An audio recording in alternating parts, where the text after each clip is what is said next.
En 1983, un equipo de sumamente piadosos científicos condujo un radical experimento en una instalación no determinada.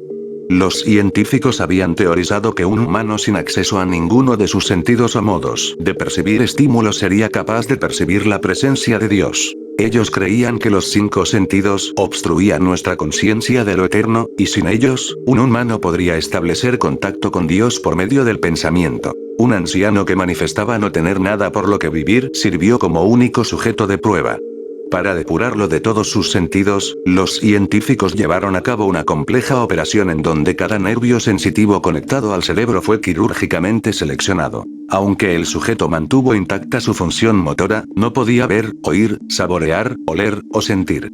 Con ninguna posible manera de comunicarse con el mundo exterior, fue dejado solo con sus pensamientos. Los científicos le monitorizaron mientras hablaba en voz alta acerca de su turbio estado mental, frases incoherentes que no podía ni oír. Después de 4 días, el sujeto clamó estar escuchando susurros e ininteligibles voces en su cabeza. Asumieron de que eran los inicios de una psicosis. Los científicos prestaron poca atención a las inquietudes del hombre. 2 días después, el sujeto dijo poder escuchar a su difunta esposa hablarle, y más aún, aseguró poder dialogar con ella. Los científicos estaban intrigados, pero no estaban convencidos hasta que el sujeto comenzó a darles nombres de sus parientes muertos. Repitió la información personal de ellos, que solo sus cónyuges y sus padres podían conocer. En este punto, una porción considerable de los científicos abandonaron el estudio. Después de una semana de conversar con los fallecidos a través de sus mentes, el sujeto se puso ansioso, diciendo que las voces eran abrumadoras. En cada segundo que permanecía consciente, su mente era bombardeada por cientos de voces que se negaban a dejarlo solo. Con frecuencia se arrojó contra la pared, intentando provocar una respuesta al dolor. Él rogó a los científicos por sedantes, para que pudiera escapar de las voces al dormir. Esta táctica funcionó durante 3 días, hasta que empezó a tener desagradables pesadillas. Insistía en que él podía ver y escuchar a los fallecidos en sus sueños. Un día después, el sujeto comenzó a gritar y desgarrar a sus no funcionales ojos, con la esperanza de sentir algo en el mundo físico. El sujeto ya histérico clamaba que las voces de los muertos se volvieron insoportables, hablando del infierno y el fin del mundo. A partir de ahí, él gritaba no hay cielo, no hay perdón por 5 horas consecutivas. Continuamente rogaba a ser asesinados, pero los científicos estaban convencidos de que faltaba poco para que estableciera contacto con Dios. Después de otro día, el sujeto ya no podía formular oraciones coherentes. Aparentemente enloquecido, comenzó a triturar a mordiscos la carne de su brazo. Los científicos intervinieron atándolo a una mesa para que no pudiera quitarse la vida. Después de unas horas de estar atado, el sujeto detuvo su lucha. Fijó su mirada en el techo mientras las lágrimas se escurrían silenciosas a través de su rostro. Durante 2 semanas, tuvo que ser rehidratado manualmente debido a su constante llanto. Finalmente, giró su cabeza y, a pesar de su ceguera, hizo contacto visual con un científico por primera vez desde que comenzó el estudio. Le susurró: he hablado con Dios, y Él nos ha abandonado. Sus signos vitales se detuvieron. Nunca se supo la causa de la muerte.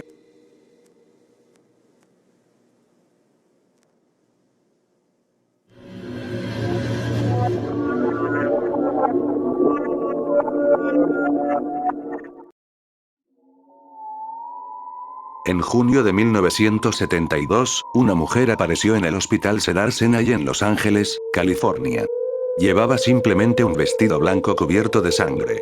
Esto no debería ser demasiado sorprendente, la gente a menudo tiene accidentes, y viene al hospital más cercano para la asistencia médica. Pero había 2 cosas que causaban a la gente el deseo de vomitar y escapar de terror. El primero, es que ella no era exactamente un humano, era algo parecido a un maniquí, pero tenía la destreza y la fluidez de un ser humano normal. Su cara era tan impecable como los maniquís, sin cejas ni maquillaje. La segunda razón por la cual la gente vomitaba o escapaba de terror, era porque ella tenía a un gatito atrapado en medio de sus dientes. Sus mandíbulas apretaban de una manera tan fuerte al pequeño gatito, al punto de que ningunos dientes podían ser vistos. La sangre salía a chorros hacia afuera, sobre su vestido y en el suelo. Ella entonces lo sacó de su boca, lo abandonó, y se desmayó. A partir de ese momento, ella fue llevada a un espacio del hospital y limpiada para ser llevada para la sedación. Se mostraba completamente tranquila, inexpresiva e inmóvil. Los doctores lo habían pensado mejor, iban a mantenerla allí hasta que las autoridades pudieran llegar, y ella no dijo nada, no protestó. Ellos eran incapaces de conseguir cualquier clase de respuesta de ella, y la mayor parte de empleados se sintieron muy incómodos mirándola fijamente a los ojos. Pero cuando el personal intentó darle el calmante, ella se defendió con una fuerza extrema. Dos miembros del personal que la dominaban con su cuerpo se elevaron encima de la cama para sostenerla. Su expresión estaba en blanco, ella giró sus ojos impasibles hacia el doctor, e hizo algo insólito. Ella sonrió. En cuanto lo hizo, la enfermera empezó a gritar y quedó en estado de shock, hasta el punto de llegar a desmayarse.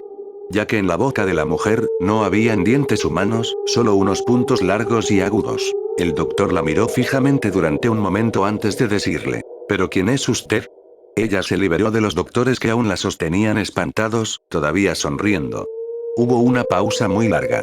La gente de seguridad había sido avisada, y se les escuchaba llegando al vestíbulo.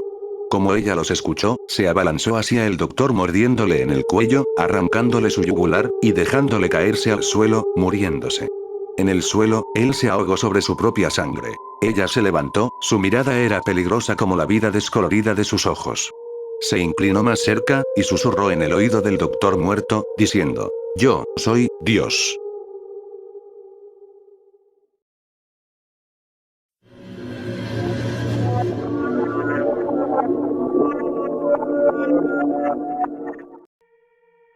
Robert, también conocido como Robert el muñeco embrujado, o Robert el muñeco encantado es un muñeco que una vez fue propiedad del pintor y autor de Key West, Robert Eugene Otto. Supuestamente el muñeco está poseído por espíritus, y tiene una reputación aterradora. Robert fue la inspiración para Chucky, el muñeco de la película de terror de 1988, Child's Play, o también la película Roberts, el muñeco poseído, de 2015 y sus otras 4 películas. El muñeco está supuestamente maldito y para tomarle fotografía se le debe pedir permiso, se dice que de lo contrario, arroja una maldición. Se ha convertido en una atracción de tours de fantasmas en la zona de Key West, desde que se instaló en el Museo Fort East Martello. Estéticamente, Robert se asemeja a un marinero estadounidense de principios del siglo XX. Contrariamente a la creencia popular, sin embargo, el pelo del muñeco no está hecho de cabello humano, sino más bien, se trata de un material sintético parecido al hilo de lana. Actualmente el muñeco está en el Museo de Key West. Según la leyenda, el muñeco tiene poderes sobrenaturales que le permiten moverse, cambiar la expresión de su rostro y emitir sonidos de carcajadas. Algunas versiones de la leyenda afirman que una muchacha descendiente de bahameños le entregó a Otto el muñeco como un regalo, o como venganza por una maldad que le hicieron. Otras historias afirman que el muñeco movía muñecos vudú en el aire dentro de la habitación y que estaba consciente de lo que ocurría a su alrededor. Además, otras leyendas afirman que el muñeco desapareció después que la casa de Otto cambiase de propietarios luego de su muerte, o que el joven Otto despertó los poderes sobrenaturales del muñeco al culparlo por los errores que cometió en su niñez. Según el folclore local, el muñeco ha causado accidentes de tránsito, huesos rotos, pérdida del empleo, divorcios y una variedad de otros infortunios, mientras que los visitantes del museo supuestamente experimentan infortunios post visita por faltarle el respeto a Roberts.